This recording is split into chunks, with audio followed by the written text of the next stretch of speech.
Today I'd like to talk a little bit about Project Filter, which is the game that I'm developing for my PhD, as well as the process that I'm following, which I've labelled the game and experiment model.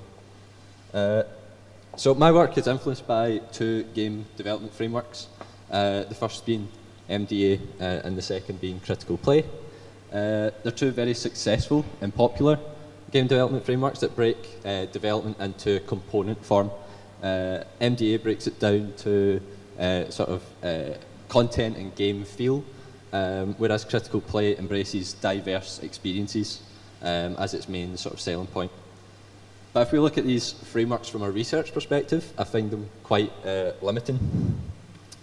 In the case of MDA, the role of the researcher isn't apparent.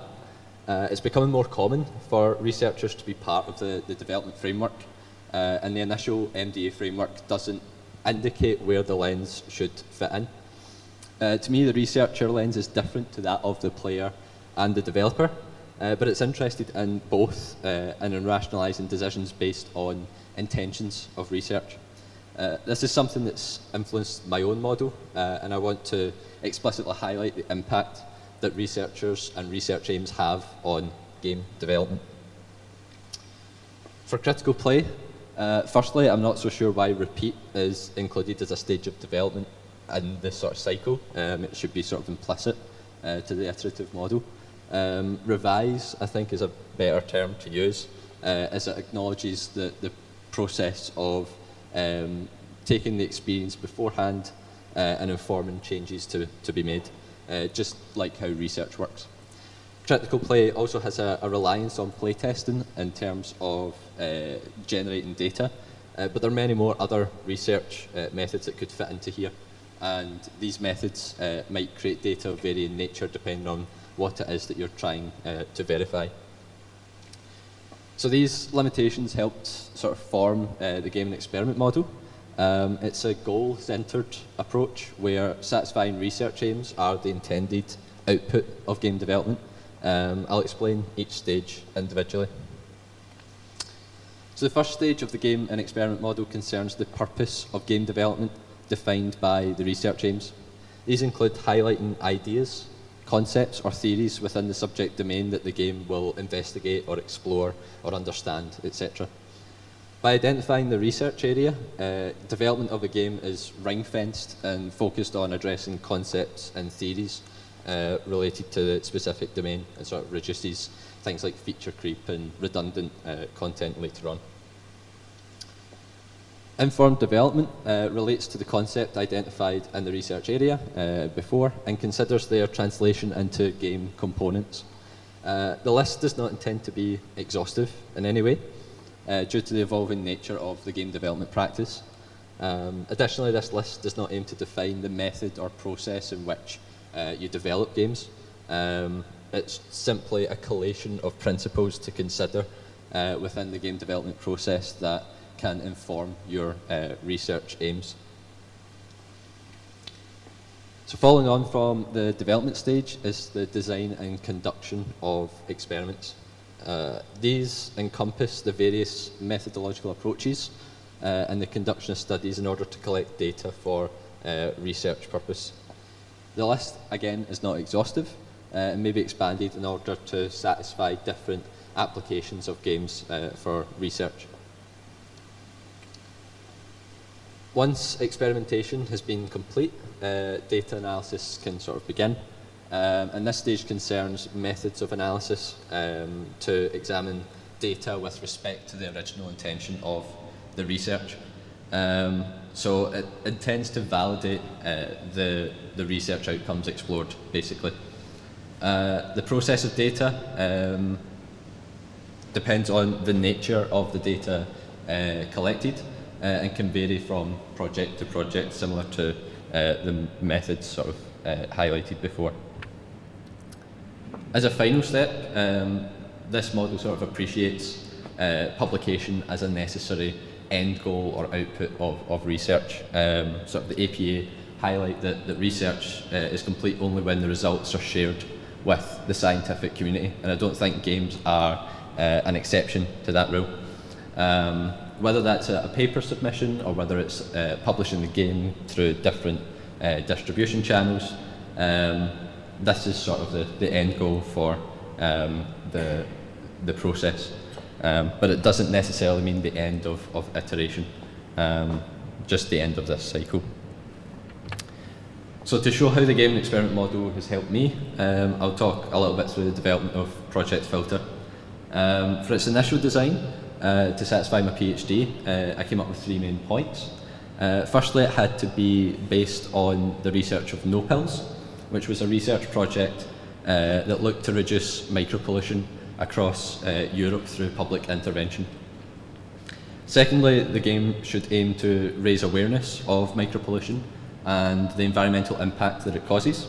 And this should inform positive behaviours to reduce harmful levels of micropollution. On top of that, I wanted to add other constraints. Firstly, I didn't want my game to be rooted in pedagogy or learning outcomes, basically because I think that it can be quite constricting to the sort of distribution channels that you can go out with, especially if you're seeking an awareness-raising outcome like I'm trying to achieve. Second, I don't aim to try and teach the players everything about micropollution or bombard them with facts and stats. Basically, I just want to use the game as a rabbit hole to pique their interest in the subject and find out more on their own. And finally, I wanted to make something that was satisfying to play, whether the satisfaction came from exploration or challenge. I definitely wanted players to have a sense of enjoyment from the game. So these points guided the development of Project Filter. It's a single-player game where players control a drone and move through the landscape affected by micropollution. The players can enter through different pipes around the environment in order to play levels where they have to collect a set amount of pollutants within the water to clean that area. They have to avoid filters that are also helping them get rid of the pollutants and protect this sort of filter at the end from being clogged up from all the pollutants. The awareness comes from the use of multimodality through the game. For example, they would come up to this point on the left here and learn that the fish have developed aggressive behaviours and sort of changed gender and things, changing the ecosystem of marine life in this environment as a result of micropollution. There are sort of a couple of different examples of the effects of micropollution in the game. So I wanted to figure out a methodology that tracked the results of play and interaction with the game as an initial point of contact for awareness. So my studies will be using children within the classroom environment, and I know that contradicts the whole pedagogy thing, but it's also something that I'm interested in exploring. The game will be used in a classroom environment. They'll fill out a questionnaire, they'll play the game, and then they'll fill out a second questionnaire that can be compared to their sort of progression of knowledge and awareness of the subject matter as a result of the game. There'll also be a sort of follow-up questionnaire that will see whether their awareness or knowledge of the game's content and the subject matter has been retained over time. So, in terms of analysing the study, I'll be aiming to address 3 areas. Firstly, I want to determine what the initial change of awareness is as an initial sort of point of contact, and this can suggest an incremental position for games to be a launching pad for awareness raising. I also want to identify whether instructional design of play will have an impact on the level of awareness achieved, so whether giving the game out to the children to play freely, or giving them sort of signposted objectives to complete within the game, and whether that changes their knowledge and awareness of the subject matter. And finally, I want to look at the retention of information over time, and whether individuals exhibit transference of knowledge, or whether they are more likely to speak to their parents about the subject matter or watch documentaries and films based on environmental issues as a result of playing the game first. So naturally, for my next steps, I'm looking to develop a case for the game and experiment model to be published. I would be quite hypocritical to say that I didn't want my stuff to be published. And also to follow through with the studies that I've highlighted. I'm very open and sort of receptive to any feedback that you've got on my methodology, my research, and sort of any opinions that you've got on it. And it's not set in stone, so anything that you have to say on it is potentially going to influence what I plan to do in the next stage. And any feedback is good feedback to me. If you'd like sort of a copy of the game to look at, you can get in touch with me in these sort of channels. Thank you very much.